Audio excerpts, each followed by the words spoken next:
Okay, I'm continuing on with my playthrough of Zulu games.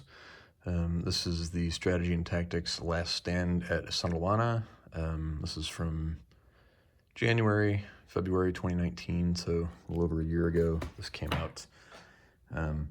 This is kind of an interesting version of the Battle of Isandlwana. You're not actually fighting the entire battle. You are fighting like the last 45 minutes or so of it when the British position has already collapsed from its extended line, which was initially like way out here, because this commander here, Pulleine, had extended his line way out here, and the acting British commander Durnford felt compelled to support that position, and so he pushed his line out further as well.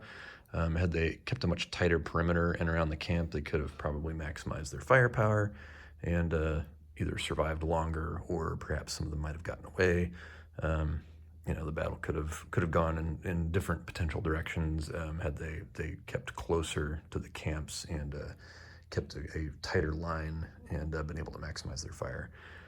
Although that's counterfactual, hypothetical stuff. So they could have all still been totally wiped out, because a large part of the problem being that the Zulus were coming in around behind their position as well, the horns of the Zulu attack, while the British were focusing their firing line on shooting the chest of the attack, which is the main Zulu thrust.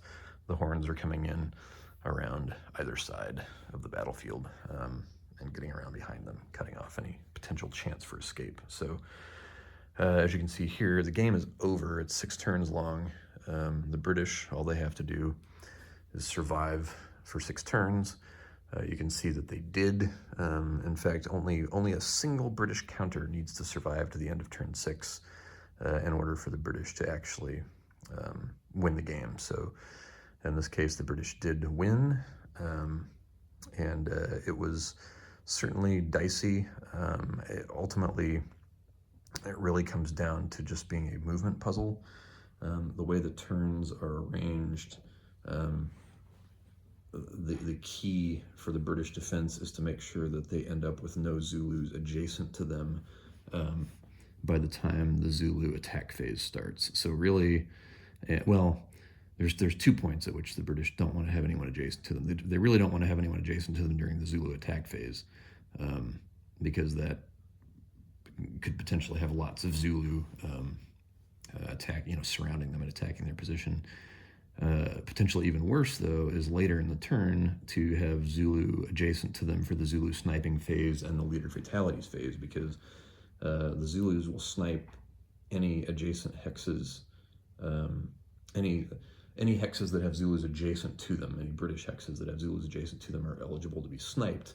And after turn, or starting on turn 3, you start adding 3 to those die rolls. So you'll roll a die for the Zulu and then add 3 to it, and whatever that number is how many hits any British hexes adjacent to the Zulus take. And this can really be devastating in the later turns of the game if you don't push the Zulu off of the adjacent hexes to the British spaces. So it becomes this hex side optimization scheme with the British, where you're trying to one of the things you want to do, you want to try and maximize your defensive capability per hexes. And so like the tent hexes have a defense factor of 3. These wagon parks have a defense factor of 4. So these are good hexes to defend in. The problem, as you can see from the board, is that these hexes are very exposed, and so they can be surrounded, and you don't want that. Even a high defensive factor is not going to help you if you're surrounded, because the sniping can just eat away at your strength value anyway. Even if the high defensive factor of the hex is weathering the Zulu attack phase, the sniping phase is going to pick strength points off of you anyway. So what you want to do is get your British guys basically, and you can see here there's this hex called the Ledge. This is where the last stand sort of happened amongst the last of the British troops that were finally massacred. Get their back to a space where they can't be surrounded on all sides, and make your last stand there.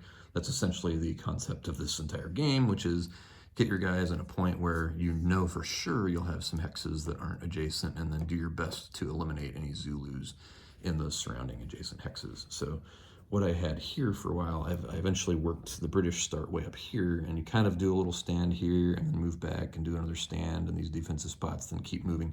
You really, as the British, want to keep moving.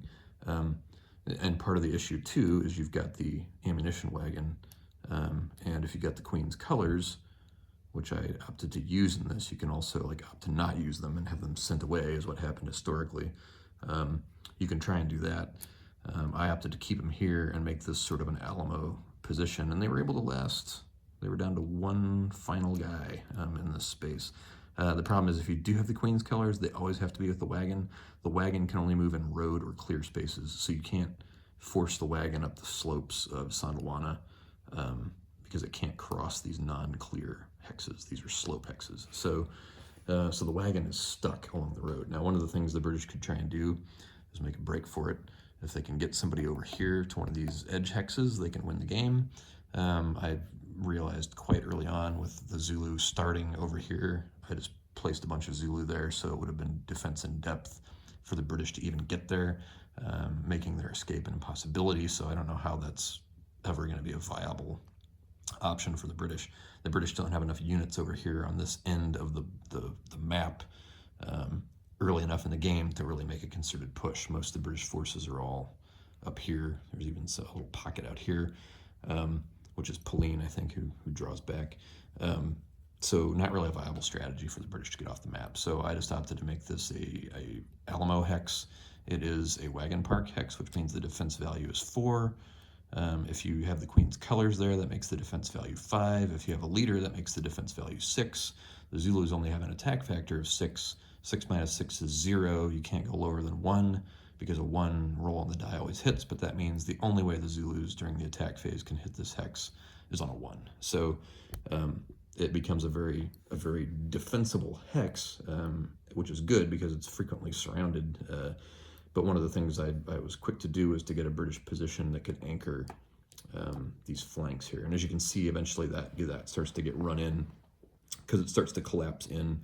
The British have this cool mechanism in the 4th and 5th phases where they can either combat and then move, or move and then combat. And you can choose how to do that based on what you want to do. You may want to fight first, so you can open up pathways. That's what I did frequently over here, is I would fight first so they could open up avenues to then move through, or vice versa. You may have some avenues already open and want to move and consolidate your position, and then you can fire. So it's really a great mechanism that allows you to optimize your British movement in combat each turn.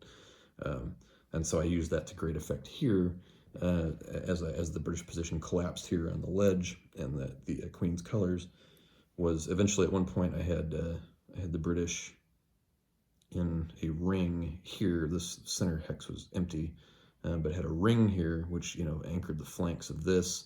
And then it still had a guy up here on the ledge, because the defense value of the ledge is 6. So this is a very difficult position for the Zulu to hit just through their attack capability. Again, it doesn't protect from the sniping capability. If these guys are surrounded, and you've got more than one unit here, which I did, when they get sniped, and you're going to be rolling, I rolled a 9. I rolled a 6, and then plus 3 is 9 on the last turn of the game, and so that could potentially, if you had enough British units that had Zulus adjacent to them, you'd be deducting 9 points off of your British units, because each individual unit, they can only lose 1 hit, but if you've got multiple units stacked in a space, each of those units can lose a hit. So that just sucks up all these hits, and it becomes really devastating to the British numbers over time, because the way the combat mechanics work is, if you as these British numbers get weaker, it becomes much harder to actually hit any Zulus, even when they're in adjacent hexes. So you want to try and keep your British hexes stacked up, and their stacking limit is 8, so you can see these guys still have the max stacking on this last hex at the end of the game. So I was able to preserve the numbers where I could. And again, preserving the British numbers is by making sure that by the end of the turn, by the time you get to the Zulu sniping phase, which is after the Zulu attack phase and after the British combat and movement phases, is to make sure that you've got places that you can move the British to minimize the number of adjacent hexes. Like, you know, were I not stuck with the ammunition wagon and the Queen's colors here, and if you lose the Queen's colors, that becomes a penalty all the way through the rest of the game. So you don't want to lose the Queen's colors because it hurts you. So, you know, had I not been pinned down by the wagon or the colors, you know, the optimal thing would have been to move this guy out from here where he's got 3 adjacent Zulus, to move him up here where there would only be 1 adjacent Zulu. So that's the kind of the strategy that you would want to pick. Unfortunately, I couldn't move him again because the ammunition wagon can't go up those slopes and the Queen's colors can't leave the wagon. So it just becomes an Alamo position. You can see these guys are in square here. This also helps to make it harder for the Zulus to hit them. The downside is that it makes it tougher. It reduces their fire value by 1. If you can keep your British numbers stacked up, I found it was a good enough trade-off, because during the British combat phase, if they're firing into adjacent spaces, they get a +1 for range there. So that just offsets your square and your range bonus will offset each other, and then you're just using the straight up value of your units there, which hopefully, you know, you've got as high as, you know, 7 or 8 points that you can use, which helps you guarantee to eliminate the Zulus, especially as the Zulus get into these defensive hexes too.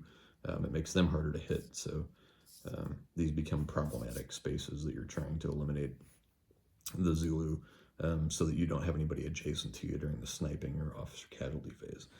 You can see, obviously, you're going to end up with people adjacent to you, and that's how I lost Durnford and whoever this is, Wardhall, I think.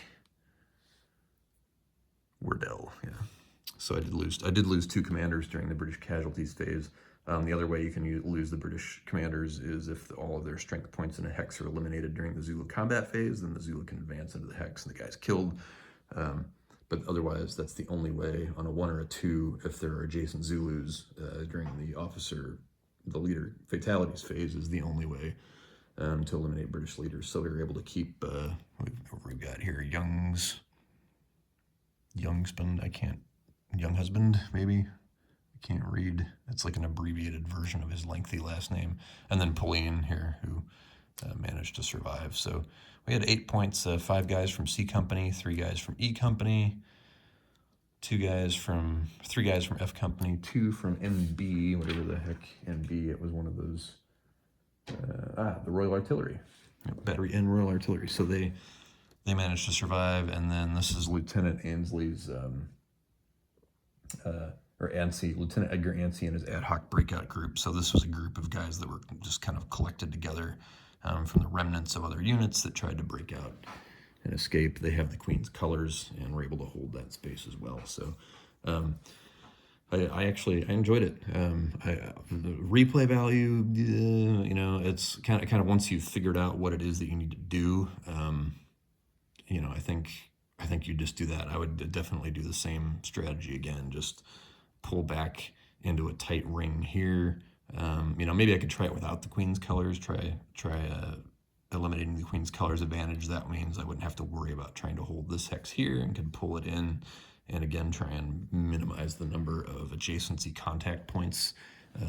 So then I can, you know, blast the Zulus in those adjacent hexes during the combat phase, and hopefully have a ring of empty hexes, or maybe just 1 or 2 adjacency points with Zulus to really minimize that Zulu sniping phase, which again just really eats away at your strength points if you don't manage that adjacency. So a great, really sort of elegant mechanisms.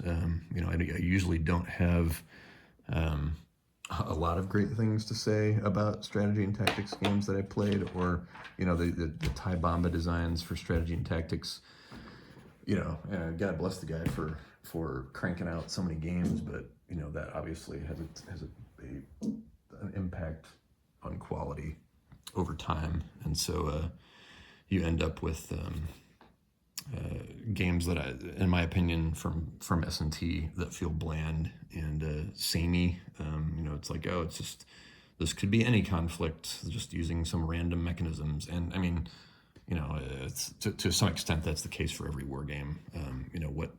What makes it particularly evocative of whatever battle you're fighting. Here, I think it's done well with the way that the British fire can be devastating when they're at high strength points, and definitely dwindles when they get to lower strength points.